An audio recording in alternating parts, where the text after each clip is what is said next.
بسم اللہ الرحمن الرحیم۔ السلام علیکم پیارے دوستو۔ حضرت بی بی فاطمہ رضی اللہ تعالیٰ عنہ اللہ کے پیارے نبی کی لاڈلی بیٹی اور حضرت علی شیر خدا کی بیوی اور حضرت حسن اور حسین کی والدہ ہے۔ آپ کی کیول 20 یا 22 سال کی عمر میں ہی شہادت ہو گئی تھی۔ اللہ کے نبی صلی اللہ علیہ وسلم کو اکثر عرب کے لوگ کہتے تھے کہ آپ نے نبوت کا دعویٰ دولت کو پانے کے لیے کیا ہے، لیکن ایسا بالکل نہیں تھا۔ جب فاطمہ کی حالت شادی کے بعد بھی کچھ ٹھیک نہیں تھے تب یہ الزام جھوٹا ثابت ہوا۔ اکثر فاطمہ کے گھر کی یہ حالت ہوتی کہ ان کے بچے فاقے کی حالت میں ہوتے تھے۔ حضرت علی روزانہ فجر کی نماز پڑھنے کے بعد مزدوری کو نکل جایا کرتے تھے۔ مزدوری ملتی تو گھر میں چولہا جلتا، ورنہ فاقہ ہوتا تھا۔ اکثر حضرت علی اپنی روزانہ کی پوری کمائی کسی ضرورت مند کی مدد میں خرچ کر دیتے تھے۔ اللہ کے رسول کی بیٹی ہونے کے باوجود بھی حضرت فاطمہ کے پاس کچھ بھی دولت نہیں تھی۔ حضرت فاطمہ کا نور اور سادگی شاید ہی دنیا میں کسی اور عورت کے پاس میں ہو۔ وہ گھر میں چکی پیسنے سے لے کر جھاڑو، برتن اور بچوں کی پرورش سب کام خود اپنے ہی ہاتھوں سے کیا کرتی تھی۔ حضرت علی کے گھر میں بستر کے نام پر اونٹ کی ایک سوکھی کھال تھی، جس پر ان کا اونٹ دن میں چارہ کھاتا اور رات میں وہی کھال سونے کے کام میں آتی تھی۔ اسی طرح کی زندگی ہونے کے باوجود بھی حضرت فاطمہ نے اپنے شوہر سے کبھی کوئی شکایت نہیں کی اور نہ ہی کبھی کوئی فرمائش کی۔ تاریخ گواہ ہے کہ حضرت علی اور بی بی فاطمہ کا جوڑا مثالی رہا ہے۔ حضرت فاطمہ نے کبھی بھی اپنے شوہر کی خدمت گزاری میں کوئی کسر باقی نہیں رکھی۔ اللہ کے پیارے نبی حضرت محمد صلی اللہ علیہ وسلم بھی اپنی لاڈلی بیٹی کو ہمیشہ یہی نصیحت فرمایا کرتے تھے کہ بیٹی، عورت کا سب سے بڑا اخلاق کی فریضہ شوہر کی خدمت گزاری اور فرما برداری ہے۔ آپ صلی اللہ علیہ وسلم نے اپنے داماد حضرت علی سے بھی یہی کہا کہ آپ مجھے بہت عزیز ہو، فاطمہ بھی مجھے بے حد عزیز ہے، ہمیشہ میری بیٹی فاطمہ کے ساتھ میں اچھا برتاؤ کرنا۔ پیارے دوستو، ایک مرتبہ اللہ کے پیارے نبی اپنی لاڈلی بیٹی حضرت فاطمہ کو لانے اس کے سسرال تشریف لے گئے۔ اس وقت حضرت علی گھر پر موجود نہیں تھے۔ یہ دیکھ کر حضرت بی بی فاطمہ نے اللہ کے نبی سے یعنی کہ اپنے ابا حضور سے جو کچھ کہا اس کو سن کر آپ بھی حیران اور پریشان ہو جاؤ گے۔ اسی لیے آج کی یہ ویڈیو آپ کے لیے بہت ہی خاص ہے، اور خاص کر کے ایسی عورتیں اس ویڈیو کو آخر تک ضرور دیکھیں جو بار بار اپنے سسرال سے مائکے آ جاتی ہے۔ انشاءاللہ ایسی عورتوں کی زندگی بدل جائیں گی۔ دوستو، آج جو واقعہ ہم آپ کو بتانے والے ہیں، یہ واقعہ حضرت فاطمہ رضی اللہ تعالیٰ عنہ کی شادی کے 3 دن بعد کا ہے۔ حضرت بی بی فاطمہ رضی اللہ تعالیٰ عنہ کی شادی کے 3 دن کے بعد اللہ کے پیارے نبی حضرت محمد مصطفیٰ صلی اللہ علیہ وسلم اپنی لاڈلی اور پیاری بیٹی کو لانے کے لیے فاطمہ کے سسرال گئے، یعنی کہ حضرت علی کے گھر تشریف لے گئے، اور آپ نے اپنی پیاری بیٹی فاطمہ کو آزمانے کے لیے ارشاد فرمایا کہ بیٹی فاطمہ، میں تمہیں لینے کے لیے آیا ہوں، گھر چلو۔ تو یہ سن کر حضرت فاطمہ اپنے والد محترم سے عرض کرنے لگی کہ یا رسول اللہ صلی اللہ علیہ وسلم، آپ میرے والد بھی ہے اور اللہ کے نبی بھی ہے، میری کوئی جرت نہیں کہ میں آپ کو انکار کروں، لیکن ابا حضور، میں نے آپ ہی سے سنا ہے کہ شوہر کی اجازت کے بغیر کبھی بھی گھر سے مت نکلنا۔ ابھی میرے شوہر گھر پر نہیں ہے، اگر اجازت دو تو میں اپنے شوہر حضرت علی کا انتظار کر لوں۔ بیٹی کے منہ سے یہ بات سن کر اللہ کے پیارے نبی کی آنکھوں میں آنسو آ گئے۔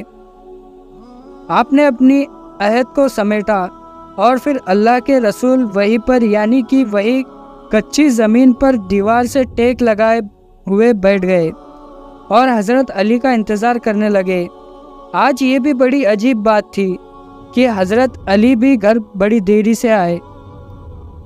جب حضرت علی گھر پر آئے تو آپ نے دیکھا کہ گھر میں اللہ کے پیارے نبی کچی زمین پر دیوار سے ٹیک لگائے ہوئے بیٹھے ہیں۔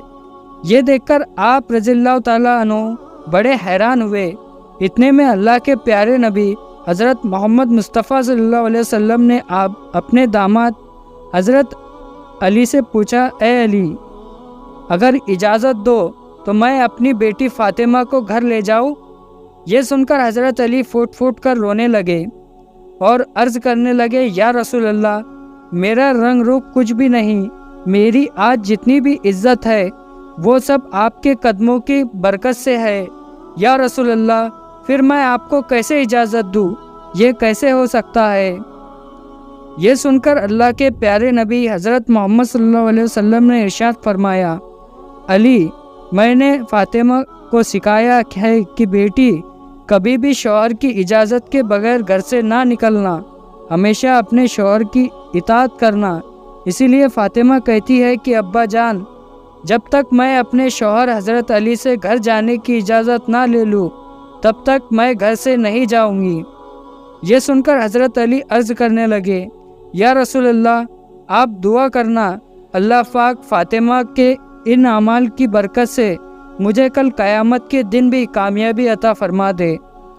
دوستو، اسی طرح سے اب آپ کو مدینہ شریف کا ایک اور واقعہ بتاتے ہیں جس کو سن کر بھی آپ حیران ہو جاؤ گے، اور خاص کر کے ایسی عورتیں جو اپنے شوہر کی اجازت کے بغیر گھر سے نکل جاتی ہے اور بازاروں میں گھومتی پھرتی ہے، انشاءاللہ ایسی عورتوں کی آنکھیں کھل جائیں گی۔ حضرت محمد غزالی نے اپنی کتاب مکاشفۃ القلوب میں لکھا ہے کہ مدینہ شہر میں ایک مرتبہ ایک عورت کو اس کا شوہر پابند کر کے گیا کہ سنو، میں باہر جا رہا ہوں، میرے پیچھے گھر سے نہ نکلنا، یعنی کہ جب تک میں واپس نہ آ جاؤں تب تک گھر میں ہی رہنا، گھر سے باہر نہ نکلنا۔ دوستو، اس عورت کے گھر کے سامنے ہی اس کے باپ کا گھر تھا، یعنی کہ اس کا مائکہ تھا جس میں اس کا بوڑھا باپ رہتا تھا۔ ایک دن اس کے باپ کے گھر سے پیغام آیا کہ تمہارا باپ بیمار ہے، آ کر اپنے باپ سے مل لو۔ جیسا کہ آپ سبھی کو معلوم ہے کہ بیٹی کو اپنے باپ سے کتنی محبت ہوتی ہے، اس کا کوئی پیمانہ نہیں کہ کوئی اس کو ناپ سکے، کوئی ایسا ترازو نہیں کہ اس کو کوئی تول سکے۔ لیکن یہاں پر جیسے ہی بیٹی کے پاس پیغام آیا کہ تمہارا باپ بیمار ہے تو بیٹی کہنے لگی کہ میں نہیں جا سکتی ہوں، کیونکہ میرے شوہر مجھ کو پابند کر کے گئے ہیں، اور میرے شوہر نے مجھے پابند اس لیے کیا ہے کہ اللہ کے رسول نے مجھے پابند کیا ہے۔ آپ نے فرمایا کہ شوہر کی اجازت کے بغیر گھر سے باہر نکلنا، اور مجھے اس وقت اس بات کی کوئی خبر نہیں کہ میرے شوہر کس میدان میں جہاد کر رہے ہیں۔ جاؤ، پہلے اللہ کے رسول سے پوچھو کہ میرا باپ بیمار ہے، میں اپنے شوہر کی اجازت کے بغیر جاؤں یا نہ جاؤں۔ پھر اللہ کے نبی سے جب اس بارے میں سوال کیا گیا تو آپ نے فرمایا کہ جا کر اس عورت سے کہہ دو کہ اگر شوہر کی اطاعت کرو گی تو اللہ تعالیٰ تمہیں بہتر جزا عطا فرمائے گا۔ خیر دوستو، 2 دنوں کے بعد پھر سے خبر آئی کہ تمہارا باپ بہت زیادہ بیمار ہو گیا ہے، آ کر اپنے باپ سے مل لو۔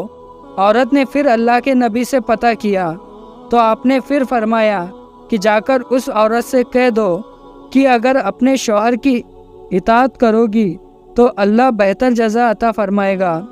دوستو، اس کے بعد 4 دن گزرے کہ خبر آئی تمہارے باپ کا انتقال ہو گیا ہے، آ کر اپنے باپ کی صورت کا آخری دیدار کر لو۔ اب یہاں پر آپ سوچئے، چاہے کوئی بھی بیٹی اپنے باپ سے کتنی ہی دور کیوں نہ ہو، وہ چاہے دنیا کی کسی کونے میں ہی کیوں نہ ہو، لیکن اس طرح سے اس کے باپ کا انتقال ہو جائے تو وہ کہنے لگتی ہے چاہے میرے زیور بیچ دو، چاہے کچھ بھی ہو جائے، پر مجھے میرے باپ کے پاس لے جاؤ، مجھے ان کا آخری دیدار کرنا ہے۔ لیکن یہاں آپ دیکھیں، سامنے ہی باپ کا انتقال ہو گیا ہے، مگر یہ عورت اپنے شوہر کی اجازت کے بغیر اپنے باپ کی صورت کا آخری دیدار کرنے بھی نہیں جا رہی ہے۔ اس نے اللہ کے پیارے نبی کے پاس پھر سے پیغام بھیجا کہ یا رسول اللہ صلی اللہ علیہ وسلم، میرے باپ کا انتقال ہو گیا ہے، میرے سر سے باپ کا سایہ اٹھ گیا ہے۔ میرے شوہر مجھے گھر سے نکلنے کے لیے منع کر کے گئے ہیں، اب میرے لیے کیا حکم ہے؟ تو یہ سن کر اللہ کے پیارے نبی کے وہی جملے تھے جو اس سے پہلے آپ نے فرمائے تھے۔ آپ نے فرمایا کہ اس عورت سے کہہ دو اگر اپنے شوہر کی اطاعت کرو گی تو اللہ تجھے بہتر جزا عطا فرمائے گا۔ دوستو، یہ ہے اللہ کے رسولوں کو ماننے والی عورت۔ کچھ ہی دوری پر باپ کا انتقال ہوا ہے، مگر شوہر کی اجازت کے بغیر باپ کی آخری بار صورت دیکھنے کے لیے تک نہیں گئی۔ اس کے بعد اس عورت کے باپ کو دفن کر دیا گیا۔ پھر 2 دنوں کے بعد میں اللہ کے پیارے نبی حضرت محمد صلی اللہ علیہ وسلم نے فرمایا کہ پتہ کرو اس عورت کو کہ وہ اپنے باپ کی آخری صورت دیکھنے گئی یا نہیں۔ تو صحابہ اکرام پتہ کر کے آئے اور عرض کرنے لگے، یا رسول اللہ، قربان جائے آپ کے نظام پر، آپ کے فرمان پر، آپ کے جملوں کی تاثیر پر ایسی ہے کہ وہ عورت آپ کے دین کی پہرے دار بن گئی، وہ اپنے باپ کی آخری صورت دیکھنے کے لیے نہیں گئی۔ یہ سن کر اللہ کے نبی حضرت محمد صلی اللہ علیہ وسلم نے اپنے ہاتھ اٹھائے۔ صحابہ اکرام عرض کرتے ہیں کہ اس عورت کا مقدر جاگا، ہم نے دیکھا کہ چند آنسو حضور کے گرے۔ پھر آپ نے اپنے چہرے کو صاف کرتے ہوئے فرمایا کہ جاؤ اس عورت کو خوشخبری سناؤ کہ تم نے اپنے شوہر کی اطاعت کی ہے، تیری اس فرما برداری کی وجہ سے اللہ تعالیٰ نے تجھے بھی بخش دیا ہے اور تیرے باپ کی بھی بخشش فرما دی ہے۔ مگر دوستو، آج کل تو اکثر دیکھنے میں آتا ہے کہ اگر کوئی شوہر اپنی بیوی کو کسی کام کو کرنے کے لیے منع کرتا ہے تو وہ عورت اپنے شوہر کو دکھانے کے لیے وہ کام اور زیادہ کرتی ہے۔ یہ دکھانے کی کوشش کرتی ہے کہ دیکھو میں تم سے ڈرتی نہیں ہوں۔ میرے اسلام کی ماں بہنوں، اس میں ڈرنے اور ڈرانے کی کوئی بات نہیں۔ یہ ہمارے پیارے نبی حضور اکرم صلی اللہ علیہ وسلم کا فرمان ہے کہ شوہر کی اجازت کے بغیر اپنے گھر سے کبھی بھی باہر مت نکلنا، چاہے جو ہو جائے۔ اسی لیے آپ پیارے نبی کے فرمان پر عمل ضرور کریں، انشاءاللہ آپ دونوں جہاں میں کامیاب ہو جاؤ گے۔ تو دوستو، یہ تھی ہماری آج کی ویڈیو حضور صلی اللہ علیہ وسلم کے فرمان کے بارے میں۔ ویڈیو کیسی لگی ہمیں کمنٹ باکس میں ضرور بتائیے گا، اور چینل کو سبسکرائب کر کے بیل آئیکن کو پریس ضرور کریں۔ اللہ حافظ، السلام علیکم۔